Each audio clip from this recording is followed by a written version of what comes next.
말씀처럼 진보의 큰 산맥이신데 보수 정치인분들 중에서도 노회찬 의원님에 대해서 나쁜 이야기 하시는 분을 단 한 분도 못 봤어요. 그렇죠. 그래서 우리 표 의원님이 법무장관 후보 1순위로 그렇죠? 노회찬 의원님을 추천하셨는데 하고 싶으셨죠?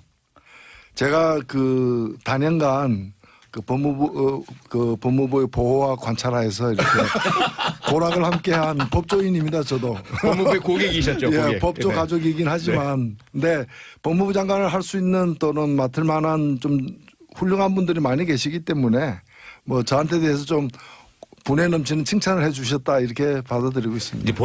이제 질문 들어가기 전에 제가 요즘 이 국민들이 문재인 정부가 들어선 이후에 정의당이 안 보인다.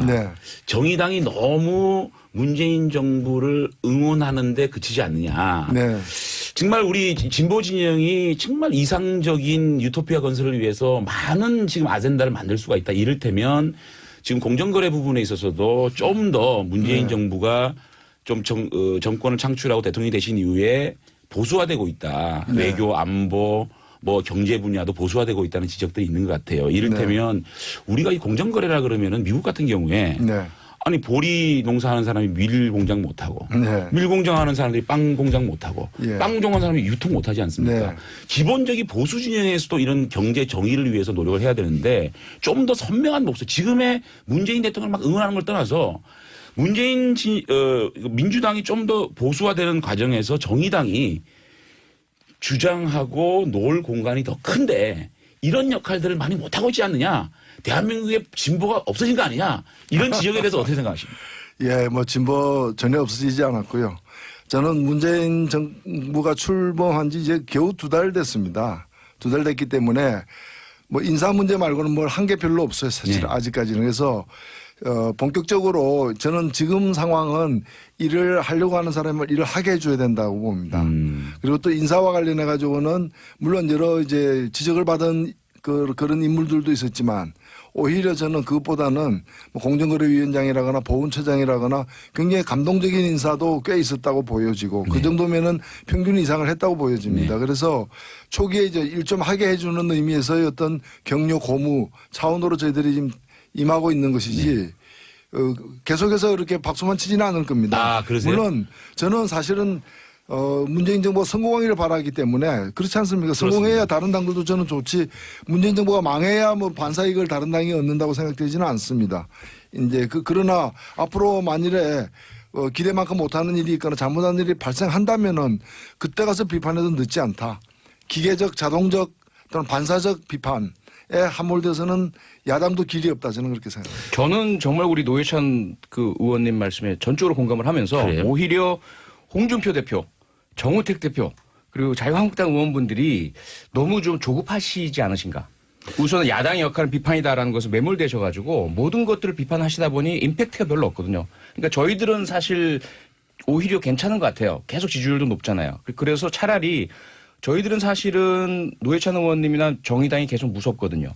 자꾸 그냥 이렇게 서포트 해 주시는 것 같은데 언젠가 한 방 나올 것 같고 그러다가 한 방 나오면 정말 아프거든요. 그래서 그런 부분들이 오히려 더 야당의 역할이 아닌가 그런 생각이 자유한국당 얘기가 나왔으니까 얘기인데 문재인 대통령이 너무 서두른 모습이 아닌가 생각도 좀 들어요. 사실은 너무 서둘러서 뭔가 좀 다 바뀌어야 된다라는 뭔가 좀 압박 때문에 인사 문제라든지 이런 것들을 조금 더 검증을 하고 조금 더 천천히 가도 국민들이 인수위가 없었기 때문에 양해를 할 것 같은데 인수위가 없었다는 핑계로 계속적으로 좀 자신이 말했던 원칙과 좀 괴리되는 인사들을 많이 물론 자유한국당도 그런 걸 가지고 너무 이 정부가 빨리 세팅되는 거에 대해서 도움을 줘야 되겠지만 문재인 대통령도 너무 인수위가 없었다는 핑계로 서두른 거 아닌가 이런 생각 좀 하는 사실이거든요. 예, 뭐 일단 노회찬 의원님 나오셨으니까 집중을 그렇습니다. 의원님께 아까 이제 그 법무부 장관 후보 말씀 나누다가 이제 그쳤는데 저는 정말 진심이었거든요. 다른 분들은 조금 뭐 다를 수가 있겠지만 노회찬 의원님만큼은 오히려 검사 출신 아니시죠? 법조인 출신 아니시죠? 그러면서도 법사위에도 계시면서 법무부랑 법무행정 너무나 잘 아시죠? 국민들의 그런 지지받으시고 누구 편에도 서지 않는다는 그런 엄정한 중립성 객관성이 있으시죠? 정말로 오히려 파격적으로 노회찬 의원님을 법무부 장관으로 임명하셨다면 대한민국의 가장 큰 문제 중에 하나인 법무 검찰의 혁신이 가능하지 않았을까? 그런 정말 진지한 희망을 가지고 추천드렸는데 아니 저는 겸양을 뭐 하시니까. 저희 직접 네. 또 만났으니까 저는 거론된 것만 해도 고맙습니다. 또 저를 그렇게 평가해 주셔서 더욱더 몸둘 바를 모르겠고요. 근데 이제 저는 이제 그보다 더 중요한 문제는 뭐냐면은 인사권자가 있지 않습니까? 네. 장관은 대통령이지 않습니까? 네네. 그리고 국회 동의도 사실은 그렇습니다. 꼭 그 절대적인 건 아니지 않습니까? 그래서 이 대통령이 됐기 때문에 또 대통령 된 걸 우리가 다 인정하지 않습니까? 네네. 그렇다면은 하고 싶은 대로 좀 하게끔 해줘야 된다고 맞습니다. 봅니다. 그리고 평가를 해야 되기 때문에 특히 이제 일을 하는 첫 단추는 인사 문제거든요. 장관을 누구로 시키느냐. 그래서 이 문제는 뭐 제가 거론됐다 그래서 제가 뭐 이렇다 저렇다 얘기해서는 안 된다고 보고 인사권자에게 맡겨야 된다고 봅니다. 그리고 맡겨서 또 누구를 또 내정하지 않았습니까? 제가 또 그 청문회까지 갔는데. 네. 예, 그래서 일단은 뭐 앞으로도 더 임명해야 될 사람들이 많을 텐데 그래서 대통령의 인사권을 좀 보장해 주는 방향으로 가는 게 저는 이 정부가 아니었다 하더라도 다른 정부였다 하더라도 똑같은 말씀을 드렸을 거예요. 예. 아니 표창원 의원님이 네. 그런 말씀하시고 난 다음에 네. 법무부와 검찰이 가장 벌벌벌 떨었다. 노회찬 장관 큰일 났다. 뭐 이런 그러니까요. 분위기였습니다. 예. 자 이제 본격적으로 좀 그 현안 얘기 좀 해볼게요. 네. 얼마 전 지난주에 또 주말에 민정수석실에서 대량 문건이 또 발견되고 예. 어쨌든 예. 정무수석실에서 또 대량 문건이 나왔어요. 예. 이 문건들이 왜 이렇게 계속 발견된다고 보십니까? 예, 아마 그래서 정확하게 사실은 그 사정을 알 수는 없는데 표창원 의원이 그건 알아보기로 했어요. 네. 예, 알고 있습니다 지금. 전문가시니까. 네. 네, 뭐 일부러 남겼다는 설도 사실 있고요. 그렇습니다. 여러 가지 가설이 있죠. 여러 가설이 예. 있죠. 그다음에 이제 워낙에 경황 없이 노르만디 상륙 작전 이후에 독일군들이 이제 후퇴하면서 막 서류 불태우고 그런 가설이 있죠. 그런 예. 장면처럼 예. 이렇게 경황이 없어서 그런 흔적들을 많이 남겼다고도 볼 수 있는데 일단은 뭐 그 부분은 그 부분대로 저는 그렇죠. 의미가 있다고 보고 일단은 문건의 내용 자체가 예. 좀 사실 충격적인 뭐 다 공개되지는 않았지만은 그렇습니다. 그런 부분들이 많을 거고 이런 것들이 앞으로 전국에도 영향을 많이 미치지 않겠는가 싶습니다. 그 내용 중에도 보면 상당히 좀 충격을 주는 부분들이 있죠. 그래요? 지금 다 나오진 않았지만 가장 눈에 확 들어오고 귀에 꽂히는 것이 적법하지 않은 지시사항들이 발견됐다라는 부분이고요.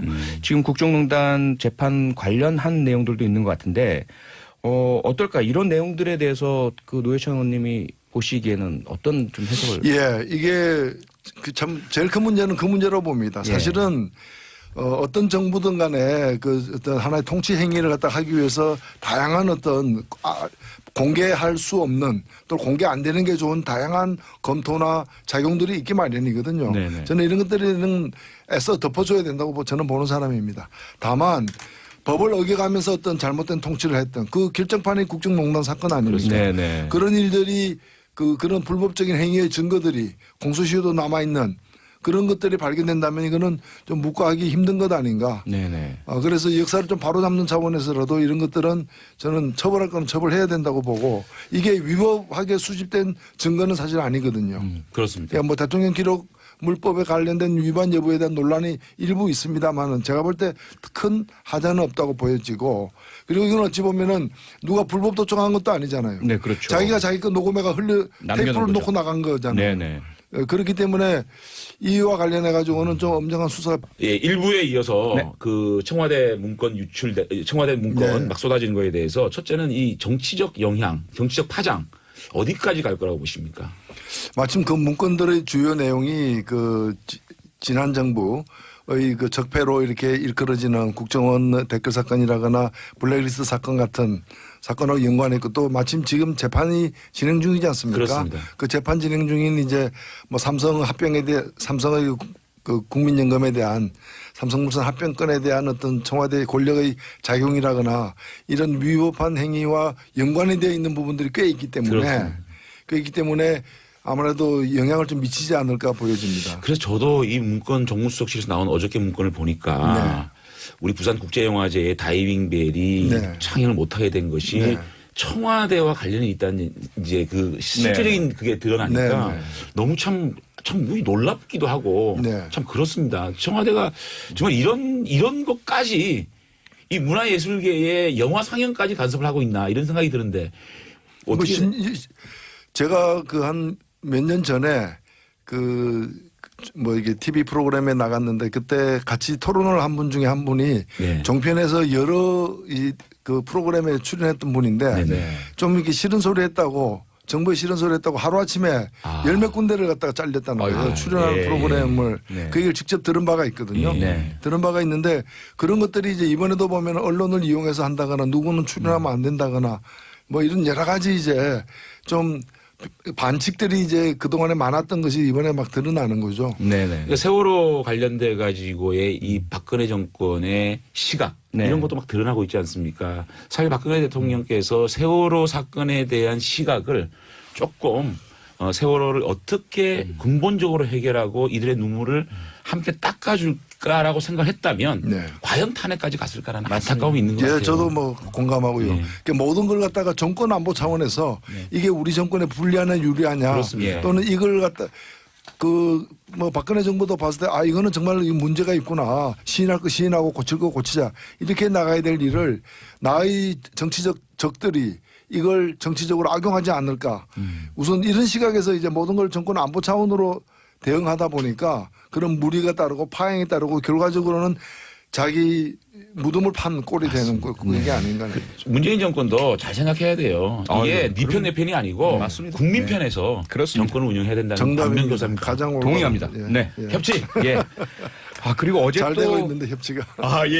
저희 둘만 한다면. 홍준표 대표만 저희들과 보줄 말씀하십니다.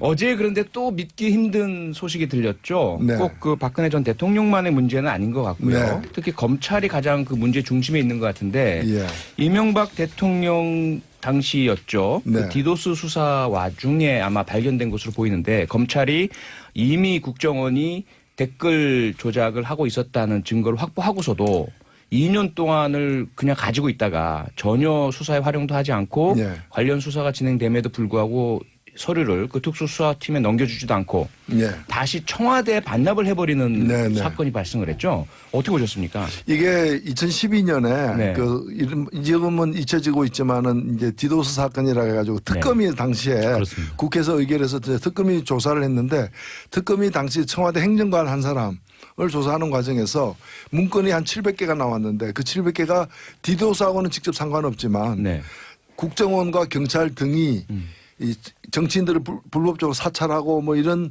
그다음에 이제 SNS 장악하기 위해서 댓글 달고 하던 그런 정황이 담겨 있는 문서 700건을 갖다가 발견을 했어요. 압수를 했어요. 압수했는데 특검으로서는 디도스 사건을 수사하는 특검이니까 이것까지 수사하기는 어려웠고 또 거의 수사기간이 마감이 되어 가던 상황이었기 때문에 검찰에다가 넘겼고 이 얘기는 이걸 별건 수사하라는 얘기거든요. 그런데 검찰은 수사하지 않고 수사하지 않은 것도 문제고 그다음에 한 2년 있다가 이걸 갖다가 청와대에다가 반납을 하는 그 증거를 갖다가 이제 은폐하고 이제 인멸한 게 되는 거죠, 사실은. 수사를 해야 할 검찰이 오히려 수사의 단서와 증거가 되는 그러한 내용들을 묵혀두고 있다가 은폐해버렸다. 상당히 큰 문제인데 더 큰 문제는 당시에 법무장관이 황교안 장관이었고요. 이런 과정에 혹시라도 황교안 법무장관이 영향을 미친 것은 아니냐 이런 이야기가 나오고 있죠. 일단은 지금 필요한 건 뭔가 하면요. 그 내용, 문건 내용에 대한 수사가 필요한지도 따져봐야 되겠지만은 일단 그것이 이제 왜 수사가 속개되지 않고 또 증거가 청와대에 반납됐는지 누구 짓인지 당시 검찰총장 짓인지 아니면 법무부 장관의 지시에 의한 것인지 등에 대해서는 이건 진상조사가 필요한 부분입니다. 이건 새 법무부 장관이 마땅히 해야 될 일이라고 저는 생각합니다. 특히 그 부분을 법무장관 인사청문회 때 질문을 하셨지 않습니까? 유사한 게 나왔습니다. 이미 공개가 되었던 원세훈 전 국정원장에 대한 어떤 수사 과정에서 이 확보된 여러 가지 증거들에 대해서 법무부가 그 당시 이제 덮었던 부분에 대해서 법무부가 다시 조사를 의향이 있냐고 제가 질문을 했는데 이 법무부 장관 후보자가 네, 박상기 후보자. 네. 지금 이제 법무부 장관이 됐죠. 네. 이번에 이제 그건 수사하겠다라고 조사를 하겠다. 네. 라고 얘기를 갖다가 분명히 했습니다. 확답을 주셨고요. 예, 그 했기 청문회 때문에 장소에서. 좀 기대해봐야 될 것 같아요. 그리고 최동욱 전 검찰총장에 대한 혼외자 뒷조사 문제, 네. 개인정보보호법 위반 등의 그것도 검토편이죠. 예, 조사 진상조사를 하겠다고 했습니다. 그 문제는 그 당시에 어쨌든 모든 이 세 사건 모두에 황교안이라는 이름은 다 가장 중요한 역할에 의심을 받는 분으로 등장을 하는데 네. 문제는 노회찬 의원님 황교안 당시 법무장관과 개인적인 인연이 있으시잖아요. 예. 네, 고등학교 동창. 저는 뭐 네. 그래서 뭐 사적인 관계보다도 공적으로 예. 이 문제에 대해서 본인이 좀 책임 있는 이 발언이 필요하다고 봅니다. 왜냐하면은 저는 뭐 가치관과 철학은 서로 다르지만은 예. 진실의 편에 설 수 있는 사람이라 생각하거든요. 네. 예, 그래서 누가요? 황교안 예. 말씀하시죠. 설 수 있는 사람이기 때문에 네. 저는 이 문제에 대해서 당시에 뭐 어떤 정치적인 어떤 그런 고려 내지 뭐 정치적인 어떤 하명 때문에 이렇게 했다거나 저렇게 했다거나 하는 진실을 갖다가 밝힐 의무가 황교안 전 법무부 장관에게 있다고 생각합니다. 근데 지금까지 네. 제가 표창원 의원님하고 노회찬 의원님하고 지금 진행을 쭉 하도록 내부려두는데 네. 재미가 없어요. 재미가 되지 않겠습니까? 예, 너무 좀 근데 공식적이었어요. 결국은 예. 제가 우리 표창원 의원님하고 노회찬 의원님 말씀을 들으니까 네. 검찰개혁이라는 화두가 다시 나올 수밖에 없지 네. 않습니까?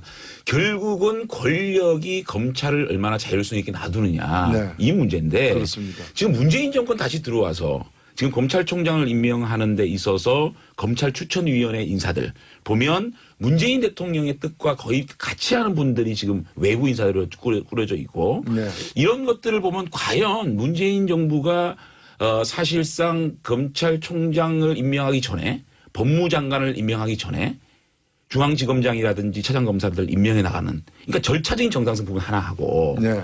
그다음에 보면은 법무부를 탈검찰화 시키겠다고 했는데도 장관 외에 차관이라든지 검찰국장 전부 다시 검찰로 채워지지 않았습니까? 이런 부분에 대해서 근본적으로 정의당 입장에서는 검찰개혁 문제에 있어서 조금 절차적 문제하고 내용적 문제에서 좀 문제가 있지 않느냐라는 지적은 가능하지 않을까요?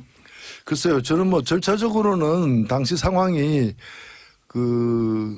법무부 장관도 없었고 차관도 없었고 그다음에 검찰총장까지도 사임한 상태에서 그다음에는 대검 차장까지도 사실은 사임하지 않았습니까? 뭐 그런 상황에서 실제로 그러면 뭐 장관 청문회까지 다 해가지고 역순으로 지금 검찰총장 청문회는 7월 24일로 예정돼 있어요. 네. 그럼 그 장관 검찰총장까지 다 임명하고 그 하위직 검사를 갖다가 임명해 나가는 건 현실적으로 어려웠다고 저는 현실적 보입니다. 어려움 때문에 예. 그런 건 이해할 수 있다. 예, 그건 뭐 저는 감안해야 된다고 봅니다. 어쩔 수 없는 시간적 제약이 있었죠. 그리고 네. 사실 지금까지 평가는 검찰이 맡아왔고 검찰이 당분간 맡을 수밖에 없는 자리에 대한 임명, 지금 검찰의 고위직 간부라거나 심지어는 검찰총장 후보까지도 이 임명은 그렇게 편파적인 인사는 아니에요. 왜냐하면 현 정부하고 좀 대척점에 있는 쪽에서 보더라도 수긍이 갈 만한 인사. 네. 오히려 그래서 저희들 같은 경우에는 더 좀 새로운 사람 없나. 더 혁신적인. 예를 들면 네. 경제검찰이라고 볼 수 있는 공정거래위원장의 김상조 네, 네. 교수를 임명했던 것과 같은 그런 정도의 어떤 의미로서 검찰총장 임명한 게 아니라고 보는 거예요. 네, 네. 사실은. 그래서 예를 우리 들자면 이제 박영수 특검 같은 분을 검찰총장 후보자로 내정했다면 상당히 그런 김상조 효과 같은 것들을 기대할 수 있을 것 아니, 그래서 저는 사실은 이 검찰 인사는 잘 된 것 같아요. 이 문무일, 윤석열, 윤대진 라인이 네. 앞으로 조국 민정수석이라든지 네. 공직부패비서관이라든지 이런 쪽하고 얼마나 권력으로부터 검찰을 지킬 수 있느냐. 이게 중요하다고 보는데 현재의 검찰총장 라인은 저는 뭐 동의를 하고요. 어쨌든 절차적인 문제에 대해서는 좀 짚고 넘어가야 될 부분이 아닌가 아쉬움이 있다는 말씀을 드리고요. 예.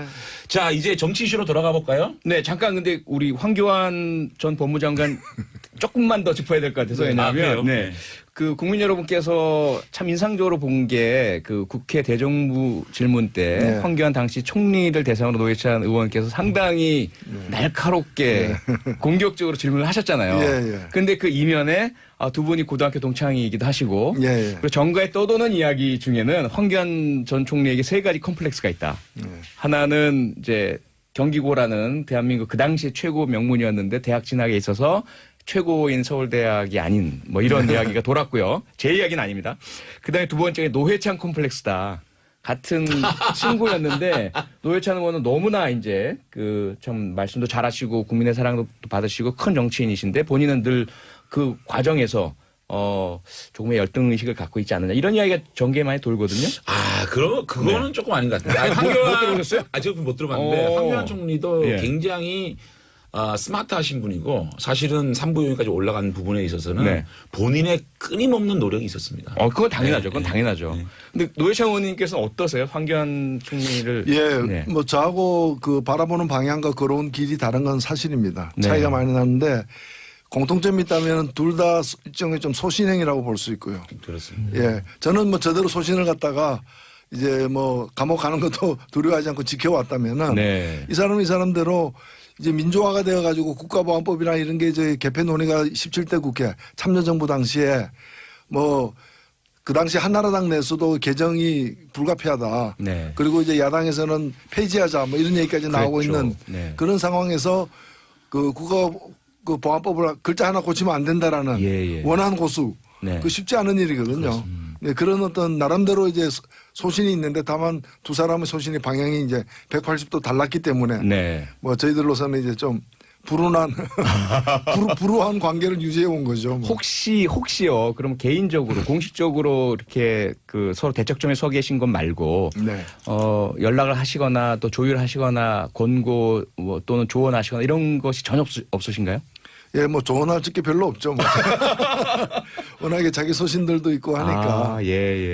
근데 뭐 그 전에 제가 그 법사위 있을 때는 17대 국회에서 제가 4년을 법사위에 있었는데 그때는 제 마크맨이었어요. 그래서 이제 뭐 법무부의 어려운 사정 같은 걸 뭐 얘기를 해주기도 하고 그랬습니다. 그러셨군요. 노회찬 의원에 대한 또 칭찬의 댓글이 폭주하고 있습니다. 문자가 문자가 이인숙님 노회찬 의원님 핵심을 짚어주는 사이다 발언 너무 좋아요. 사이다 너무 자주 마시면 탄산음료. 9365님 표창원 의원님 장재원 의원님 노 의원님 모시고 협치하는 방송 보기 좋습니다. 그런데 홍 대표는 왜 그러시는 거예요? 외로워 보여요. 또 아픈 문자가 옵니다. 6737님 노회찬 의원님 홍준표 대표에게 청와대로 식사하러 가자고 전화 한번 해주세요. 요새 보니까 뭐 혼밥이 유행인 모양이에요. 왜 혼밥을 하시려 그럴까요? 글쎄 말입니다. 그 식사는 같이 하면서 웃으면서 해야 소화도 잘 되고 맛있게 먹을 수 있는데 굳이 또 혼밥을 고집을 하시니까 자연스럽게 이제 그 여야 영수회담 넘어가네요. 근데 이제 홍준표 대표께서 결국은 이제 오늘까지도 여야 영수회담을 가지 않겠다 이렇게 말씀하고 계시지 않습니까? 평가 좀 해주시죠. 뭐 저는 내일까지 시간이 남아 있기 때문에 오늘 중으로도 변심을 해서 저는 국민들이 원하는 대로 가면 된다고 봅니다. 현재 야당이 어려운 처지에 놓여 있지 않습니까? 특히 자유한국당 같은 경우에.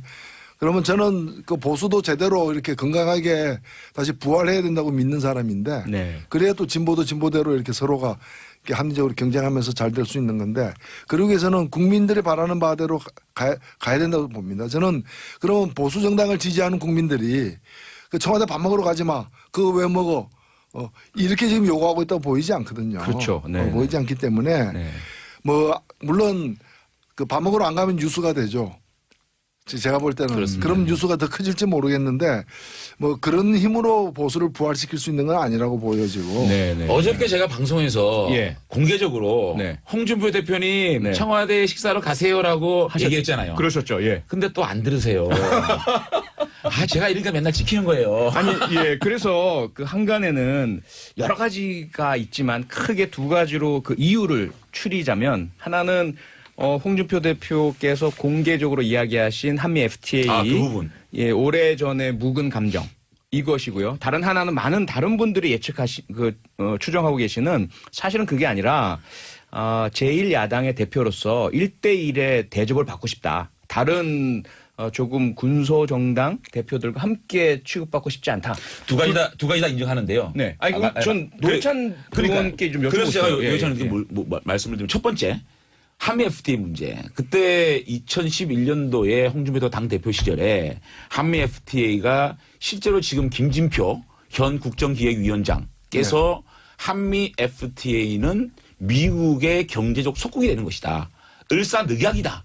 라고까지 평을 하지 않았습니까? 그런데 지금 와서 보면 트럼프가 300억 불의 미국 측 적자를 나는 잘못된 공정하지 않은 룰이다. 이래서 재협상하자고 요구를 했는데 이 부분에 대한 그러니까 식사를 각오한 걸 떠나서 이 부분에 대한 노회찬 의원님 생각을 좀 해주세요. 이 부분에 논란은 분명히 있습니다. 네. 저는 이게 식사 문제하고 연결되는 거는 납득할 수 없는데 네.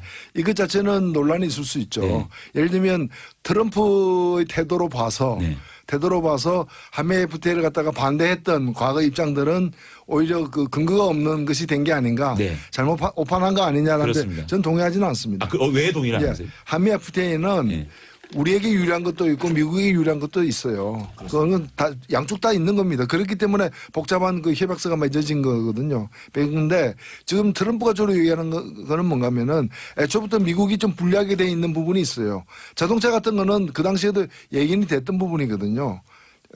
근데 이제 이 미국이 좀 불리하게 돼 있는 제조업에 관련된 몇 가지 부분을 가지고 그건 애초부터 미국이 우리가 한미 FTA 부분에 불리하게 된 것들도 있습니다. 사실은. 네네, 그렇죠.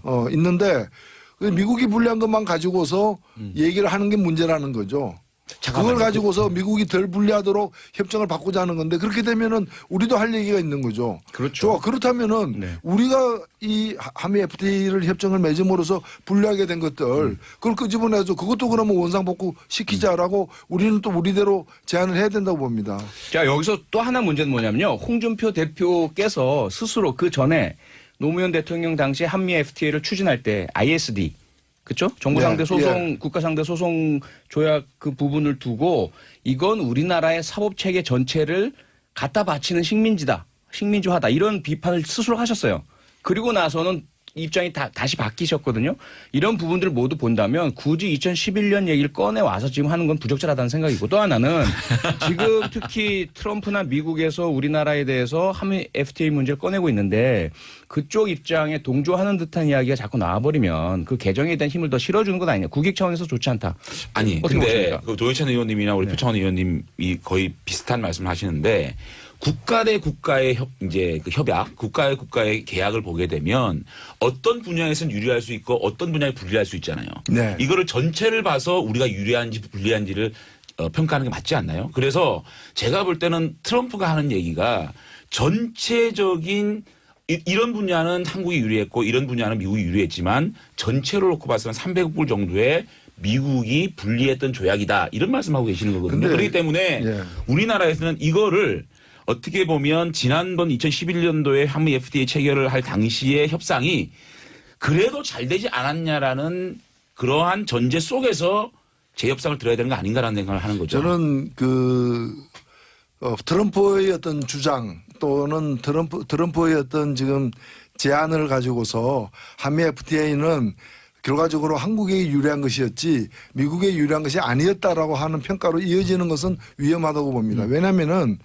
지금 트럼프가 과연 미국의 이익을 제대로 대변하고 있는가에 대해서도 저는 의문이 있어요. 만일에 힐러리 클린턴이 대통령이 되었다면은 이 한미 FTA 재협상 요구를 안 했을 거예요. 왜냐하면 힐러리 클린턴과 달리 트럼프는 선거 기간 내내 미국 대통령이 되기 위한 그 길을 걷는 과정에서도 주로 이러한 이제 무역협정 때문에 미국이 이제 피해를 보고 있다라고 하고 그로 인해서 피해보는 일부 지역들. 러스트밸리. 이런 지역들에서 또 표를 집중적으로 얻고 그런 지역이 과거에 민주당 지지 기반이었거든요. 그런 거 다 연결이 됐기 때문에 트럼프 주장은 있을 수 있는 주장이지만 그거는 미국의 이익을 갖다가 공정하게 대변하고 있다고 객관적으로 평가된 건 또 아니라는 저는 다른. 한 가지만 그러면 더 짚고 넘어갈게요. 한 가지만 FTA 문제 가지고. 그렇다면 2011년도에 한미 FTA가 체결된 것 이것이 2011년도에 그 당시 야권이 얘기하던 을사늑약이다. 정말로 이건 미국의 경제가 속국이 된다라는 그 정도의 평가 이거에 대해서는 어떻게 생각하십니까? 예, 저는 그건 뭐 정치적인 그 묘사이기 때문에 수사니까. 수사이기 벡터리. 때문에 예. 그건 반대하기 예를 들면은 저는 얻는 것도 있지만 잃는 것도 있는 것이고 잃는 것이 더 많다는 주장에 여전히 저는 서 있습니다. 서 있는 것이고 우리가 재협상을 하게 된다면 잘 됐다. 지금 재협상 하자. 근데 우리가 불리하게 된 걸 더 고치는 재협상 해야 되는데 사실은 이 양국이 두 나라가 힘이 동일하지 않지 않습니까? 재협상하면 우리가 밀리게 돼 있잖아요. 사드에서 지금 보여주듯이. 그렇기 때문에 더 밀릴 우려 때문에 재협상을 반대하는 것이지 실은 내용으로 보면은 재협상할 부분이 더 많죠 사실은. 네네. 우리도 그런 주장을 할 부분이 충분히 있다고 생각합니다. 자, 영상으로 돌아가죠. 예, 그러게요. 그래서 제가 우리 그 정말 국회의 도사님이시 노회찬 의원님께 여쭤보고 싶은 게 그렇습니다.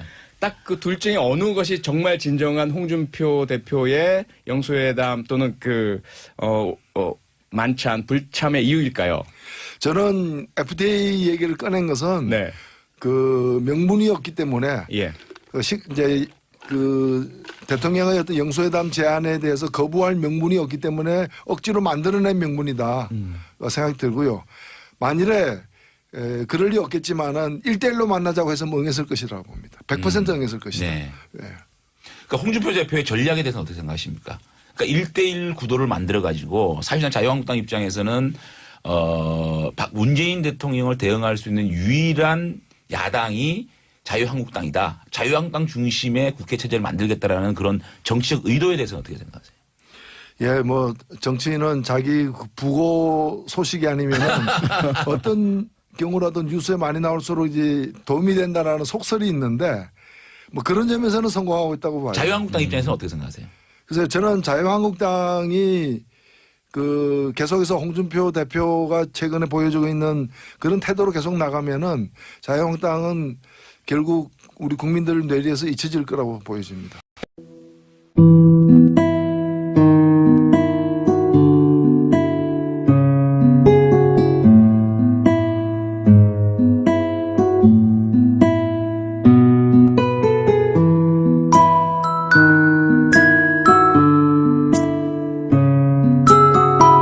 직접 또 만났으니까 저는 거론된 것만 해도 고맙습니다. 또 저를 그렇게 평가해 주셔서 더욱더 몸둘 바를 모르겠고요.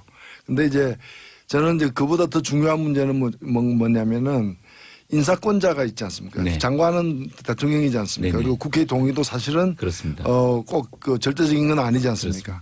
그래서 이 대통령이 됐기 때문에 또 대통령 된 걸 우리가 다 인정하지 않습니까? 네네. 그렇다면은 하고 싶은 대로 좀 하게끔 해줘야 된다고 맞습니다. 봅니다. 그리고 평가를 해야 되기 때문에 특히 이제 일을 하는 첫 단추는 인사 문제거든요. 장관을 누구로 시키느냐. 그래서 이 문제는 뭐 제가 거론됐다 그래서 제가 뭐 이렇다 저렇다 얘기해서는 안 된다고 보고 인사권자에게 맡겨야 된다고 봅니다.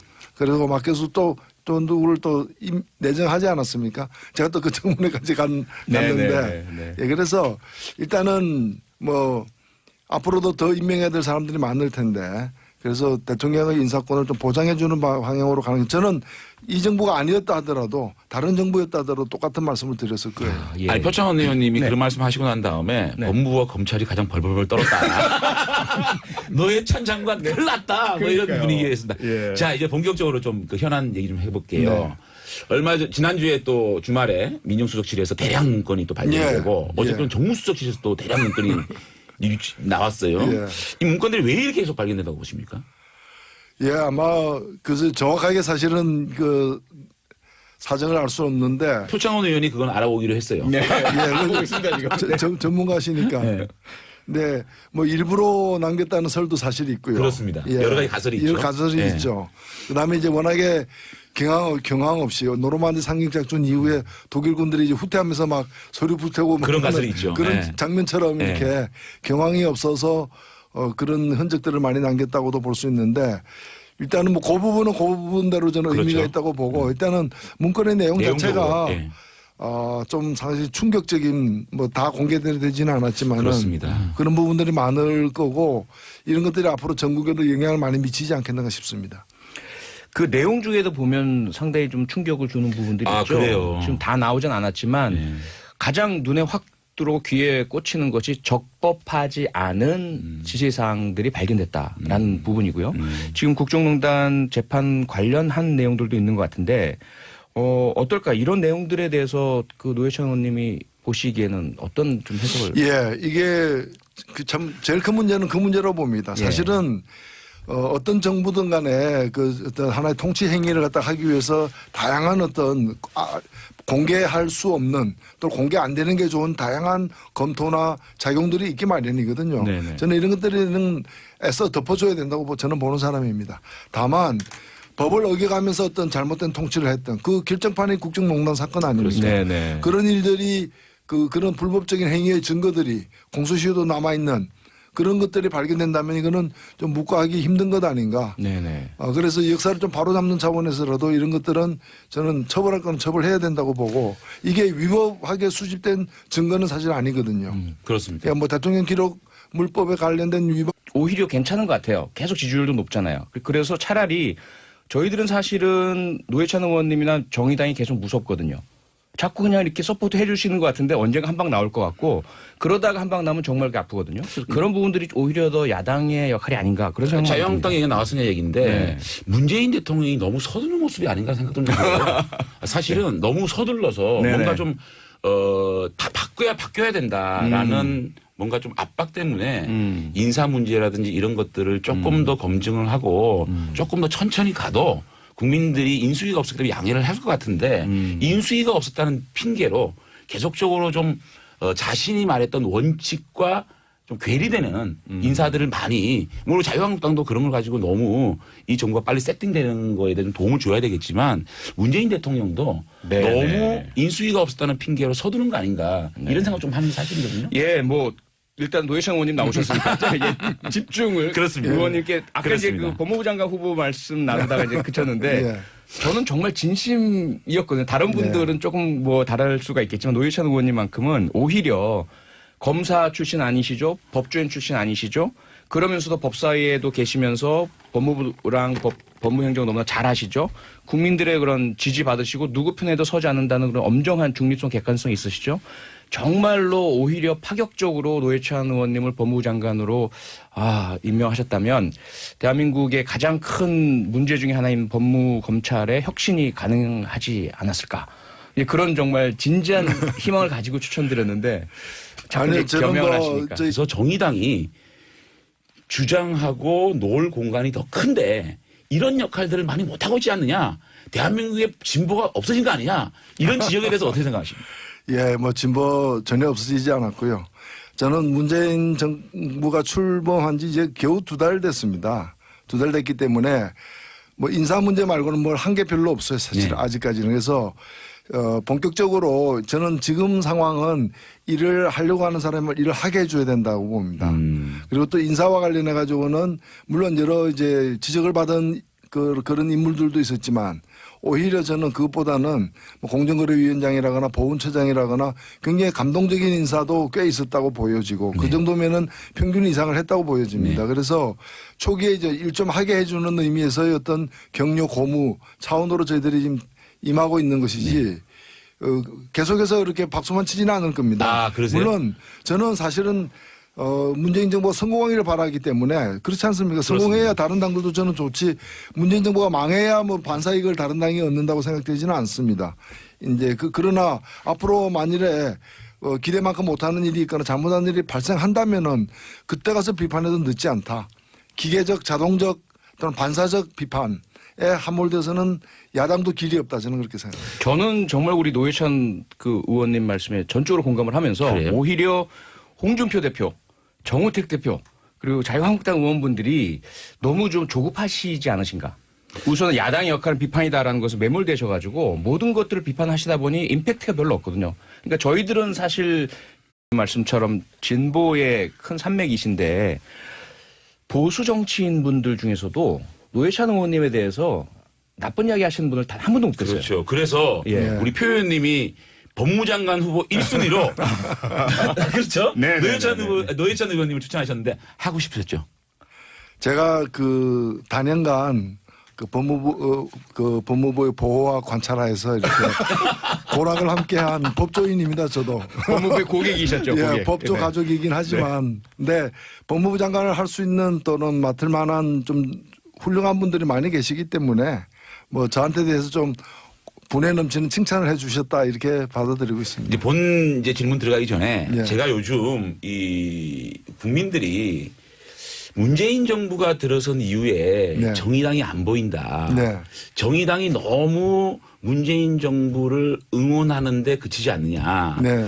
정말 우리 진보 진영이 정말 이상적인 유토피아 건설을 위해서 많은 지금 아젠다를 만들 수가 있다. 이를테면 지금 공정거래 부분에 있어서도 좀 더 문재인 정부가 좀 정권을 창출하고 대통령이 되신 이후에 보수화되고 있다. 네. 외교, 안보, 뭐 경제 분야도 보수화되고 있다는 지적들이 있는 것 같아요. 이를테면 우리가 이 공정거래라 그러면은 미국 같은 경우에 네. 아니 보리 농사하는 사람이 밀 공장 못하고 네. 밀 공장하는 사람들이 빵 공장 못하고 예. 빵 공장하는 사람이 유통 못하지 않습니까? 네. 기본적인 보수 진영에서도 이런 경제 정의를 위해서 노력을 해야 되는데 좀 더 선명한 목소리 지금의 문재인 대통령을 막 응원하는 걸 떠나서 문재인 민주당이 좀 더 보수화되는 과정에